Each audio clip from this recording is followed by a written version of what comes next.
Welcome back once again, my dear students. In the last video, we have discussed about the parts of the nuclear reactor. Now, we discuss about the construction and working of the nuclear reactor. So, this is the diagram. आप लोग properly पहले diagram समझ लें, फिर construction इसी के behalf पर note की जाएगी। देखिए, ये बाहर जो मैंने आपको येलो कलर से बाउंड्री शो की है, ये जो बाउंड्री है ना, ये कंक्रीट वॉल है या सील्ड है। मैंने पीछे देखो सील्ड लिखाया था, जो सील्डिंग लिखाई है या कंक्रीट वॉल वो यही है। अप्रोक्स 7 फीट थिकनेस वाली होती है। अप्रोक्सीमेट कितने थिकनेस की है? 7 फीट थिकनेस है। ये हमें रेडिएशन से प्रोटेक्ट करेगी। ये तो आपको पहली बात कंस्ट्रक्शन में बता देनी है। अब बात आते हैं मेन हिस्से में। ये हमने यूज किया है कूलेंट पंप, जो कूलेंट को एंटर करा देगा रिएक्टर के अंदर। ये जो डॉट दिखाए गए हैं, ये मैंने CO2 को कूलेंट की तरह इस्तेमाल किया है। ये जो कूलेंट है, ये कौन सी है? CO2 gas as a coolant इस्तेमाल किया है। ये देखिए रॉड्स, देखिए जरा, एक रॉड ये कंट्रोल रॉड का सेट है, देखो आपको अलग से दिख रहा है। कुछ रॉड्स यहां पर मॉडरेटर वाली हैं, ये जो पिंक कलर की हैं ये मॉडरेटर है। जो ग्रीन कलर से शो किया है वो हमारा फ्यूल रॉड यानी कि यूरेनियम रॉड है। यही बर्न होंगी जिससे एनर्जी प्रोड्यूस होगी। आप लोग अपने हिसाब से, मैंने कलर कॉम्बिनेशन लिया, आप एक ही कलर से बनाए तो डिजाइन में थोड़ा चेंज कर दें। किसी में ऐसे स्ट्रेट लाइन बना लें, किसी में क्रॉस लाइन बना लें। शो होना चाहिए अलग अलग। किसी को सॉलिड दिखा दें कि कंट्रोल रॉड अलग तरह की हैं, फ्यूल रॉड अलग तरह की हैं। थोड़ा डिजाइनिंग चेंज कर लीजिएगा। ये मॉडरेटर्स कैडमियम या बोरान यूज किया जाता है एज ए मॉडरेटर। यहां पर ये देखिए एक पाइप, ऐसे कॉइल बोलते हैं इसको, स्पाइरल कॉइल है। आप इसको सर्कुलर भी बना, मैंने स्क्वायर स्पाइरल बनाया है। आप ऐसे जैसे फ्रिज के पीछे देखना लगी होती रॉड्स, ऐसे देखिए आपने रेफ्रिजरेटर में बैक साइड में, वैसे ये रॉड्स ऐसे ऐसे ऐसे बनानी है आपको। इससे होकर के जो कूलेंट आपने भेजा ये CO2, वो इस जगह से इंटर करेगा और यूं घूमता घूमता घूमता घूमता फिर चैम्बर में आ जाएगा। इस चैम्बर में ये CO2 आ रही है, यहां पर ये चैम्बर में कौन आ रहा है? CO2। इस CO2 को फिर से रिटर्न बैक इस पंप द्वारा फिर से चला जाएगा। ये आकर के वापस क्यों भेजा? रीजन समझना। यहां पर बर्निंग हो रही फ्यूल की, रॉड फ्यूल बर्न हो रही है तो हीट जनरेट करेंगी। वो ये कूलेंट हीट एब्जॉर्ब करके इधर से घूमेगा, यानी बहुत हॉट यहां कॉइल हो जाएगी।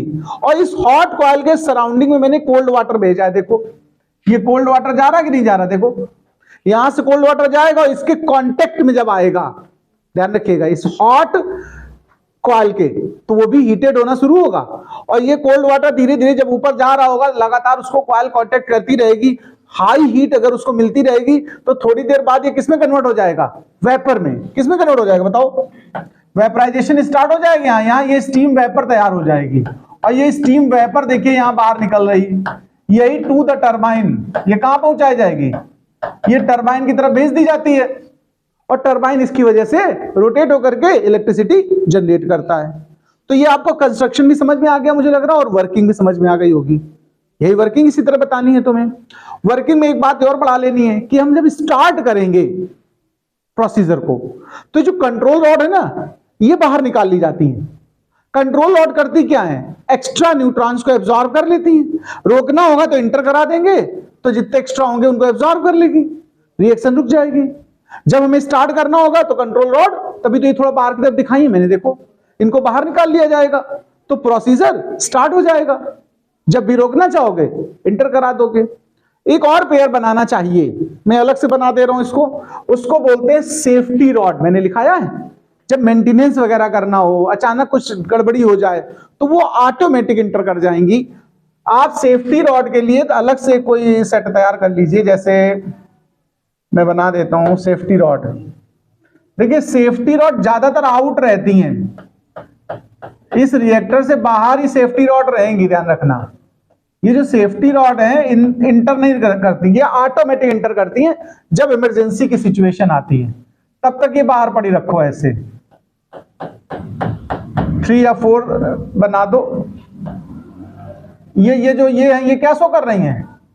ये है सेफ्टी रॉड। क्या है ये भाई?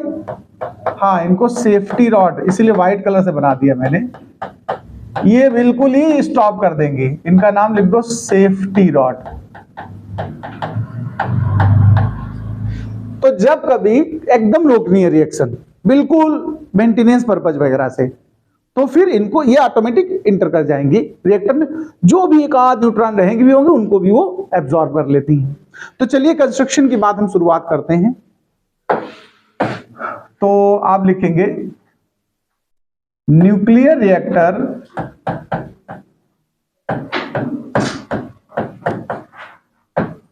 Have a thick concrete wall surrounded it। ये कंस्ट्रक्शन है, ऊपर डाल देना हेडिंग कंस्ट्रक्शन, कंस्ट्रक्शन में ही डायग्राम बनेगा। सबसे पहला अगर आपको मैं बता दूं, प्रैक्टिकल रिएक्टर बनाया था फर्मी ने शिकागो यूनिवर्सिटी में। कहां बनाया था? हाँ, अपने स्टूडेंट्स के साथ छोटा सा ब्रिक्स से बनाया था, बाद में वो धीरे धीरे बढ़ता चला गया सिस्टम। तो concrete surrounded it,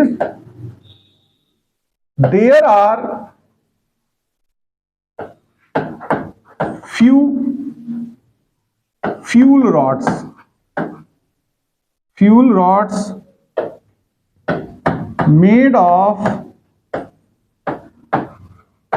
uranium and some other rods of cadmium or boron uses as control rod and safety rod।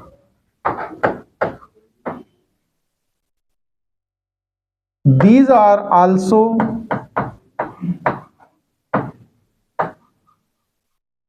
moderators, but generally heavy water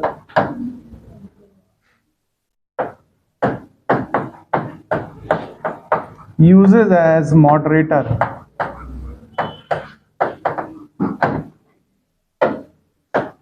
For cooling purpose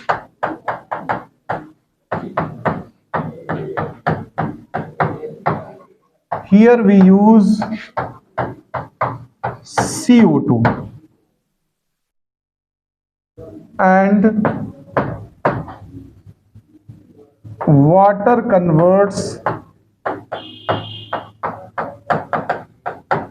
into steam,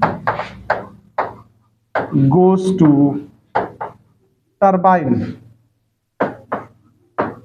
ये तो बात हो गई इसकी कंस्ट्रक्शन। अब हम बात करेंगे वर्किंग। वर्किंग की स्टार्टिंग में उसी जगह से करेंगे कि to start the reactor first of we withdraw the control rods. To start nuclear reactor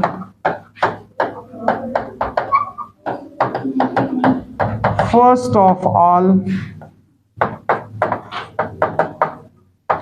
withdraw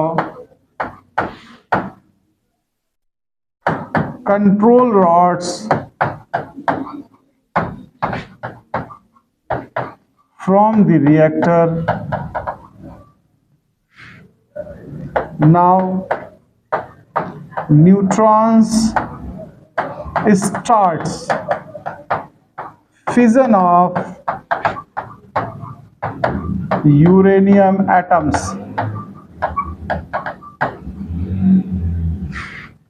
and then energy as heat produces, due to which coolant CO2 becomes heated and passes through spirals and again pumped back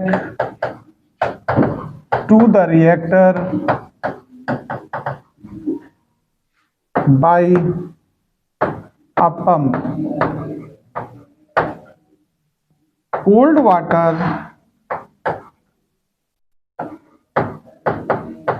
circulates around the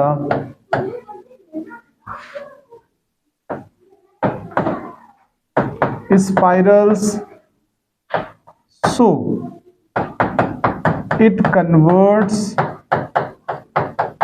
into steam and hence goes to the turbine to produce electricity. Note कर लीजिए working. देखिए ये fusion पे बात कर लेते हैं थोड़ा सा. फ्यूज मतलब क्या होता है? ऐसे चिपक जाना.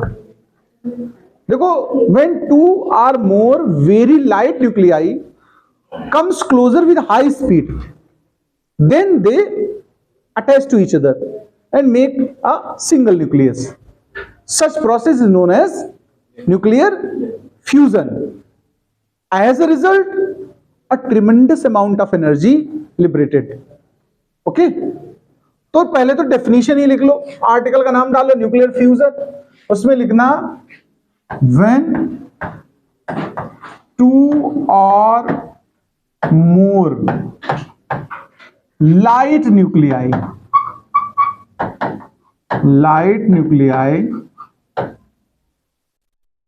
comes closer with high speed,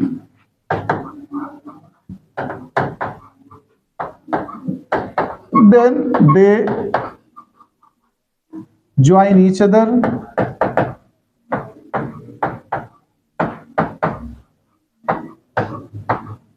and makes a new heavy nucleus.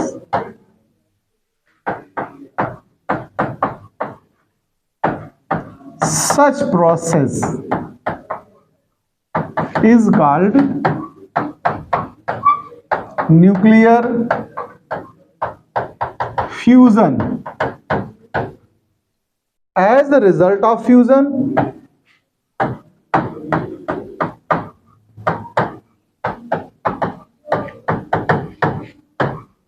a tremendous amount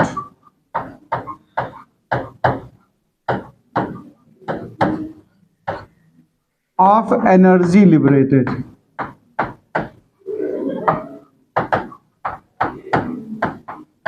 ये नोट कर लें भाई. देखो फ्यूजन की एक रिएक्शन जो कि सन में हो रही है, मैंने यहां उसको रिप्रेजेंट किया है. आपको पता है सन से जो एनर्जी आती है वो किसका रिजल्ट है? फ्यूजन का. किसका है? ये क्वेश्चन ऑब्जेक्टिव में आ जाता है कभी कभी.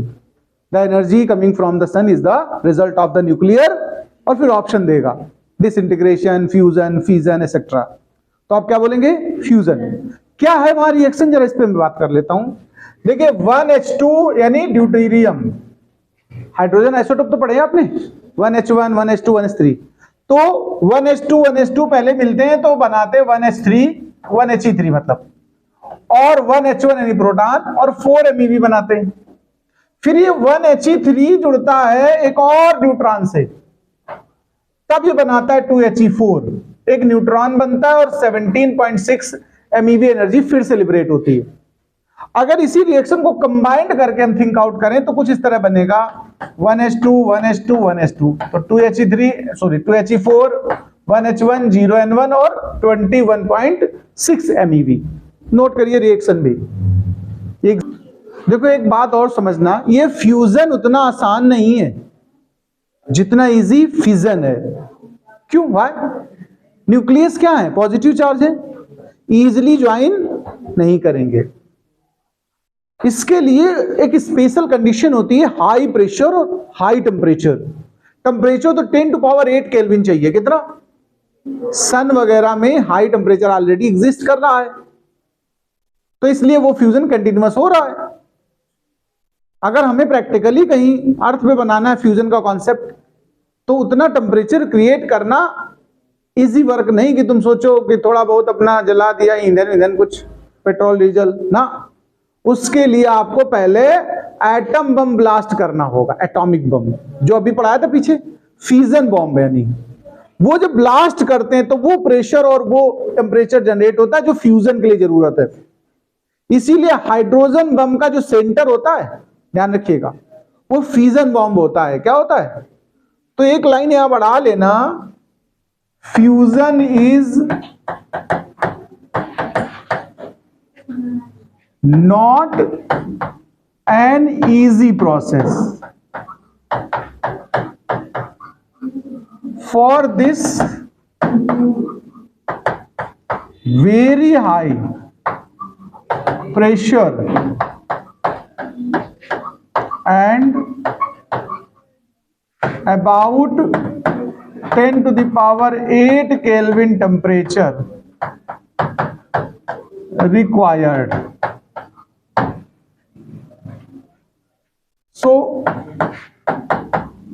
in hydrogen bomb